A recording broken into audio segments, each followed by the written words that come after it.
This is Talking Foreign Policy, and I'm Eve Engler. Today, we're going to talk about important history of Canada's contribution to Palestinian dispossession.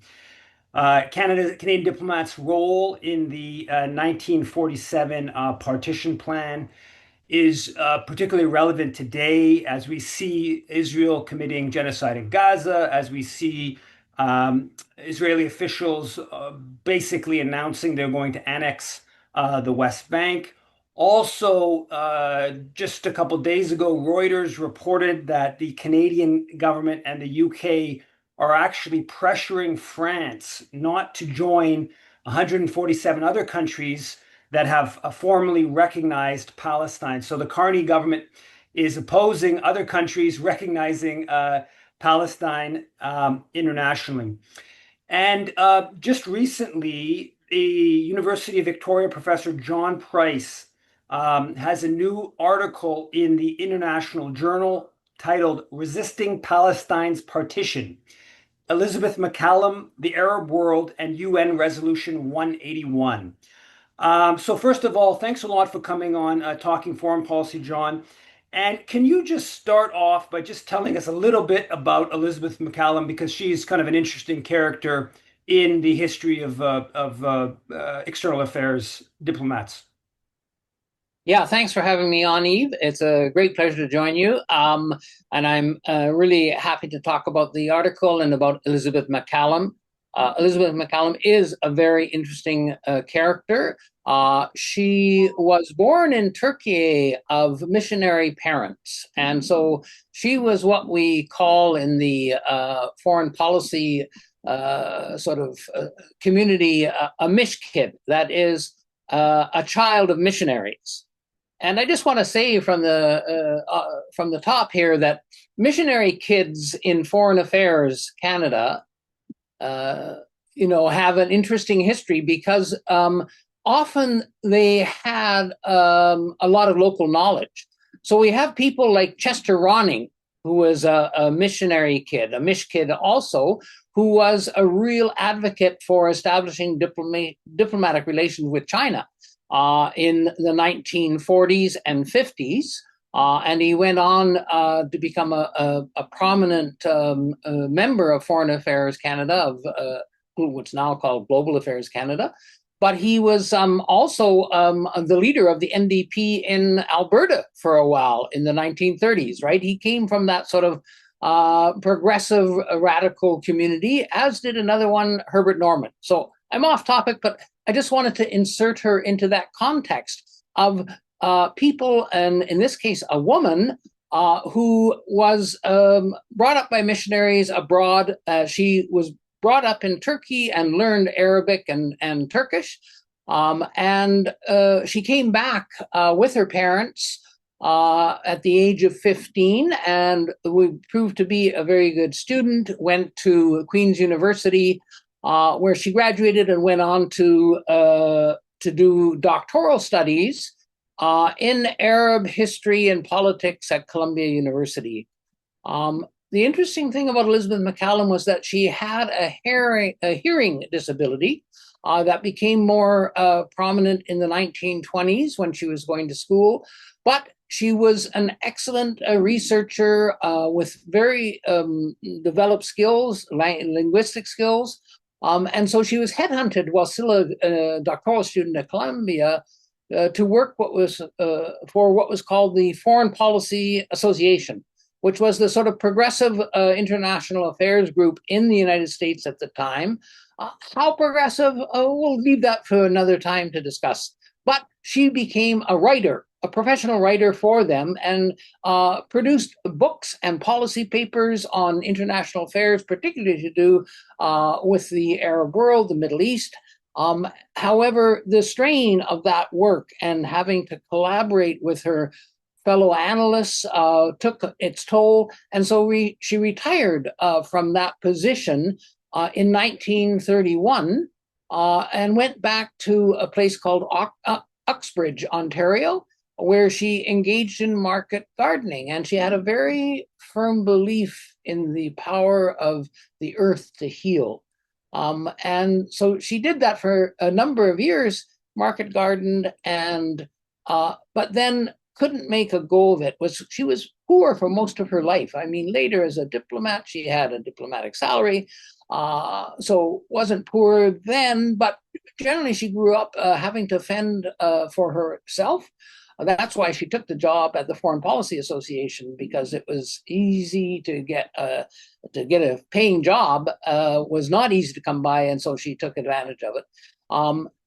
Eventually, she moved to Ottawa, where she worked and continued to do contract writing on the Middle East, and then got a job at External Affairs, which is the predecessor, the name for Global Affairs Canada at the time, and began work there, but only as a clerk. I say only, that's not appropriate. She worked under the designation of as a clerk, and clerks obviously played a very important role.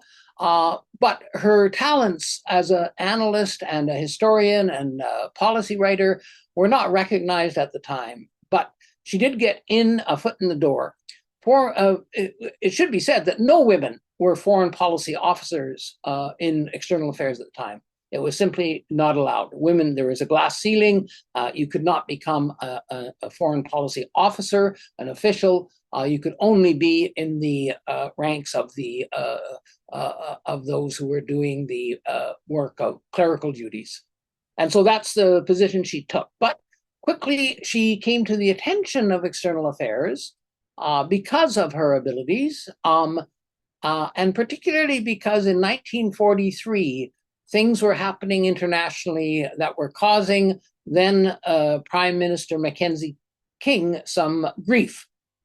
So we won't talk about Mackenzie King. We could talk about him for a long time, but the point is that in 1943, the United Kingdom government had decided that it could not uphold what it had put forward in the Balfour Declaration, and it issued in 1939 a white paper, which basically said that the UK would no longer support the partition of Palestine, and that it would start restricting immigration into Palestine by Jews.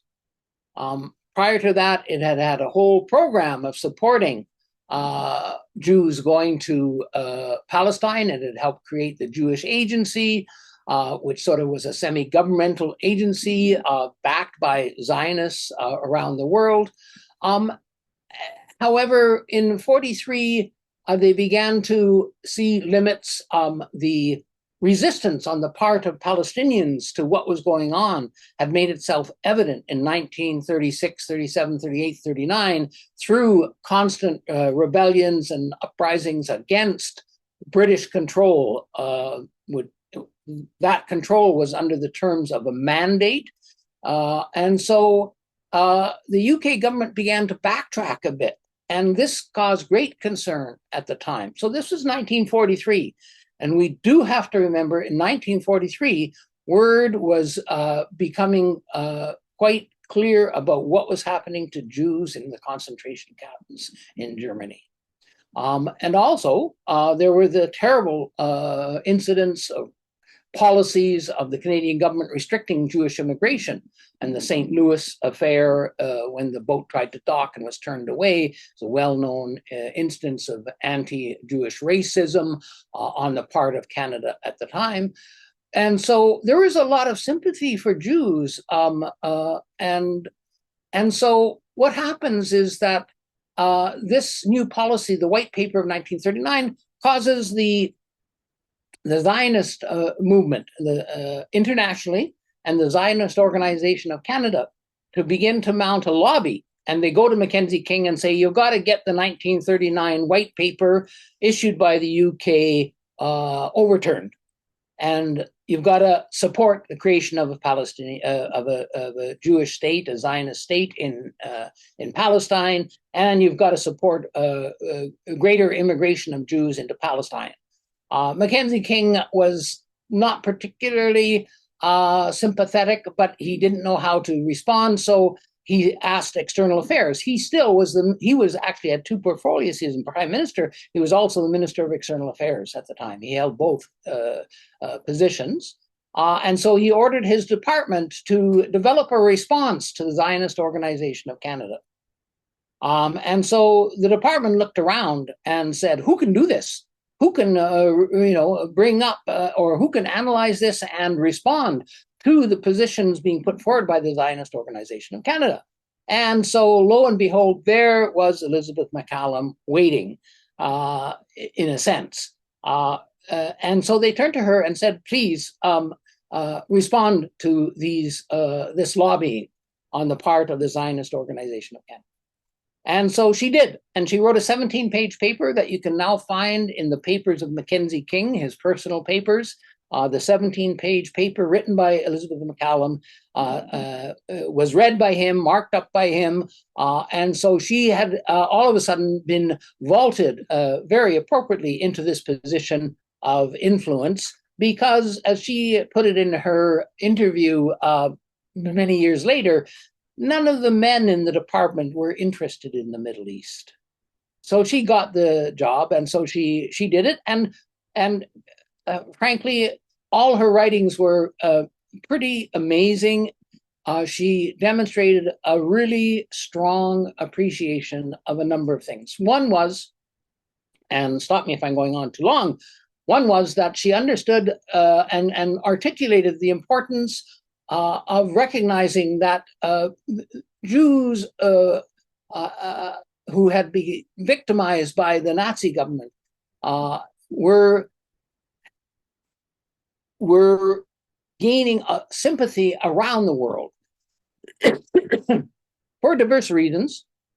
And it should be said that the Jewish communities, and I use the plural here purposefully, Jewish communities in Canada also were very supportive of Zionism at this time. Because why? Because of the Holocaust in terms of what was happening in Germany, but also because they saw that Canada was not going to be allowing Jews in and did not allow Jews in for the most part after World War II, continued to maintain a very racist, anti-Jewish immigration policy. And so many people came on board with that cause, both in Jewish communities and outside of Jewish communities. She understood that and sympathized and told and said there were two great tragedies in the world. The one is the tragedy of the Jews that many people now are aware of, she said. The second tragedy, though, is the tragedy of the Arab world. That is a world that the Western governments, Western peoples don't understand. And it was, compromised by the Mongol invasions when the Arab world lost its autonomy. And so she points out that, people may be sympathetic to the situation of Jews and sympathetic to the Zionist cause. They may not understand the Arab history and Arab perspectives, Palestinian perspectives, and they should take that into account. So she was really smart about how she dealt with the issue. She basically defended the 39 White Paper. She said the Balfour Declaration had no basis in legality, and therefore creation of a Zionist state was not on. She said immigration had to take into account Palestinian perspectives, and so she fought back. And she wrote this paper that Mackenzie King wrote, and basically that became the government position, although it was never enunciated officially. Mackenzie King did not go to bat at that time for the Zionist government. Sorry, for the Zionist Organization of Canada or for the Zionist Movement International. So that's just some background. So I had a bit of my Wi-Fi doesn't seem so great, but it's okay. So you set up the background to MacCallum, but now her position I think becomes quite important in terms of the partition plan and the Canadian government, Canadian diplomats, Ivan C. Rand, Lester Pearson, others pushing this partition plan that was rejected by Palestinians. Can you talk a little bit about like the partition plan, I guess in general, but also how MacCallum sort of had the foresight to see that this was obviously rejected by Palestinians. This was undemocratic. This was, you could argue, imperialistic. Yeah, bit of that. Yeah. So the United Nations convened in late September 1947, to debate a proposal from the United Nations Special Committee on Palestine. I won't get into that. That's a whole story in itself. Ivan Rand was the Canadian judge appointed to that committee, and Elizabeth MacCallum met with him and advised him and basically told him what I just spoke about.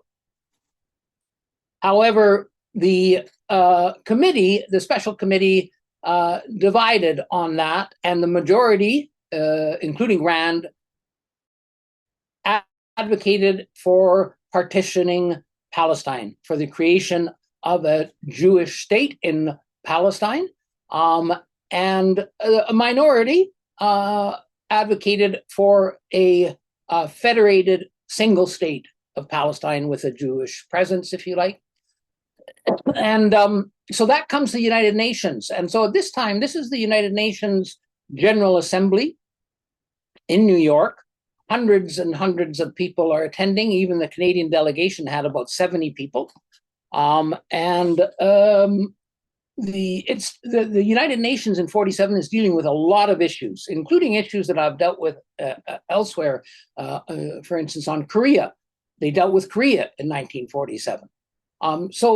They also deal with Palestine, and they have to deal with the report that comes down that majority advocates partitioning Palestine, creation of a Zionist state, and minority oppose it. And so the debate takes place from October until November 29th, 1947. Elizabeth MacCallum is a member of the Canadian delegation. She's an advisor, but she's, fairly low in terms of the hierarchy. There are more important people are Lester Pearson, who is the assistant deputy minister, or effectively the deputy minister, and Jerry Riddell, who was his main assistant, the principal advisor. They both supported creating a Jewish state in Palestine. So things come to a head in October because Canada has to officially, at the UN, announce its position. And so the day before that happens, they come out, when I say they, Pearson and Riddell come out with a policy paper that says we should support partition and the creation of a Jewish state. Well, in fact, there is a number of people in the delegation, MacCallum, but also James Ilsley, a Liberal cabinet member, Minister of Justice, who didn't like it, were opposed to that position. The same thing with Walter Harris, a Liberal MP who was part of the delegation. So there were people who didn't like that. And so when they drafted the position and it was read in the meeting of the Canadian delegation the evening before, it was presented to the delegation, there was a lot of opposition, particularly from Ilsley, who said he will not accept that position until he had heard from Elizabeth MacCallum. MacCallum wasn't at the meeting. Why wasn't she at the meeting? Pearson had advised her to not attend evening meetings because of her hearing disability, and they would tire her out. So she wasn't there when this important position paper was presented. But Ilsley said, I'm not doing this until I hear from her. And so effectively, 2 points here. Pearson sidelined MacCallum using her disability as a pretext. She was allowed to come to the morning meetings of the delegation, and that's usually when they met. That's when Canadian delegations usually meet, in the morning before the actual things happen. And then there's not usually an evening meeting as well. This was double duty that Pearson had devised, and it was a mechanism partially used to exclude MacCallum. So Ilsley says, I'm not accepting this until I hear from MacCallum. MacCallum then writes a paper that totally rebuts the ideas that are in Riddell's and Pearson's position. And so Pearson then resorts to power He then takes his position and sends it to Louis Saint Laurent, who is the foreign minister now, to take before cabinet to resolve the issue. And so cabinet just hears the one side of the story, that is Pearson and Riddell's position. And Saint Laurent, who is a big supporter of Pearson and Riddell and of partition, rams it through cabinet, and as a result, that becomes the official position. Ilse is not particularly happy about it, but the next day, on October 14th, he reads out and announces that Canada is in favor of partition. Right from then on, Elizabeth MacCallum continues to wage a rearguard action to stop as much as possible the nefarious effects of this. And so a number of things happen. I'll quickly recap because I'm sure we're running out of time. There's an important vote on November 24th. That vote is whether the UN had the legal capacity, whether it was legal for the UN to create a state.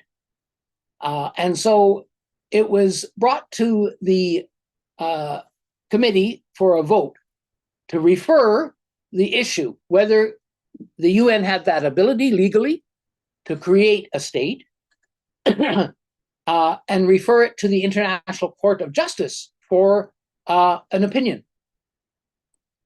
The vote was 21-20 against referral. Canada voted against referral. If they had voted for referral, it would have been 21-20 in favor of referral.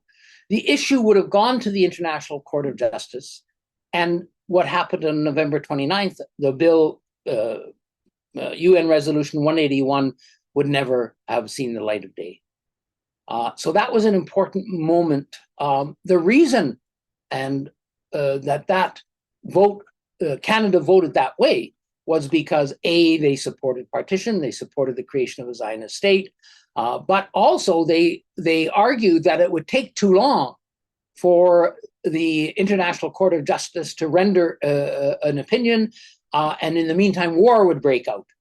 Well, that is so ludicrous in hindsight, in the fact it was UN Resolution 181 that was passed on November 29th that precipitated the war.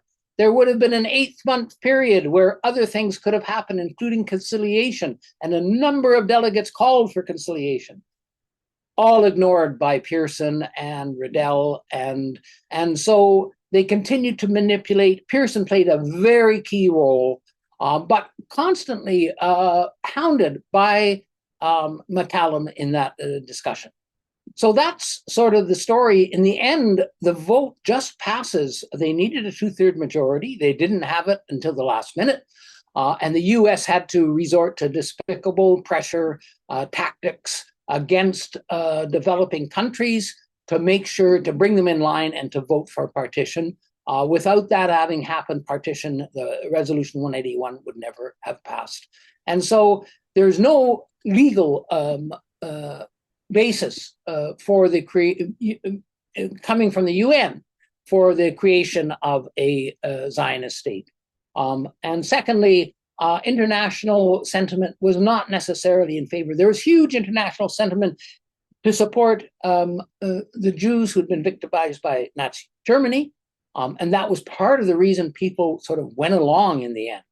But there was also a very strong sentiment against the imposition of a nation on Palestinian soil, particularly even at this time when Jews were less than 1/3 of the population, and under the partition resolution were given the majority of the land of Palestine. It was an outright denial of the right of self-determination to Palestine, and it was an outright denial in the face of all the other Arab states having gained their independence, their right to self-determination, whether it be Syria and the other nations, Iraq, etc.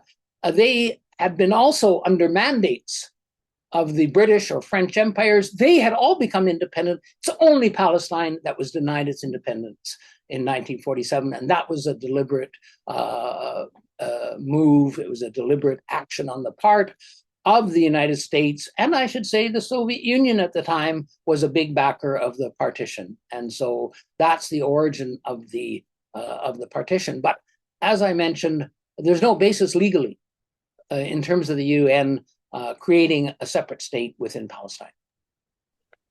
And so obviously the partition resolution did provide some diplomatic cover for the Zionist movement to ethnically cleanse Palestine in late 47, 48. And you know, here we are 75 plus years later and this ongoing conflict. MacCallum did talk about that. She talked about how this was going to lead to conflict for many decades. She may have underestimated it, I believe, but it is, you know, ongoing conflict. What's your, I guess maybe sort of like in concluding and bringing us up to today, the importance of Canada's position with regards to the UN resolution or I guess the whole UN discussions of Palestine and how that kind of should be understood today? Well, I would just say that I hold my hands up to all the people who have, done such tremendous work to support Palestine, support its right to self-determination, and to oppose the genocide that's occurring at present time. I think that what the essay does, it deals with history, but what it does, it shows that the resistance that's going on today is part of a movement that has existed from the beginning of the 20th century with the rise of Zionism. There have been people, there have been Jews, there have been international advocates for Palestine for over 100 years. And we saw it in action at the United Nations, within the Canadian delegation, within the United Nations, resistance to what was going on. So we are really part of a movement that has, that didn't begin in 47, it began much earlier. But we're a part of this very important, and I would say a movement that should be proud of itself for upholding the right to self-determination. Elizabeth MacCallum was an incredible woman who has not, she's been sidelined for a number of reasons because of her disability or gender, but mainly because of she was an advocate for Palestine, and the Middle East has never been important except for never been important to the Canadian government except in its support for Israel. That's the only part of the Middle East equation where there's any consistency or importance attached to the issue. And so it's an uphill battle. And I think that Elizabeth MacCallum was an important figure. So was the Arab world, the Palestinians and the other Arab countries. Some of the reports written by people like Sir Abdur Rahman, who was the Indian delegate on the United Nations Temporary Commission, wrote a long report that is so eloquent and so reflects the issues and concerns that many of us share today in terms of what is going on. And so, yeah, we are part of this continuous movement, and we shall overcome. Thanks, John. The article is Resisting Palestine's Partition, Elizabeth MacCallum, the Arab World, and UN Resolution 181. And it's in the International Journal, and I believe it's available free online for those who are not in the academic world. Thanks a lot for coming on Talking Foreign Policy. My pleasure. Thanks for having me.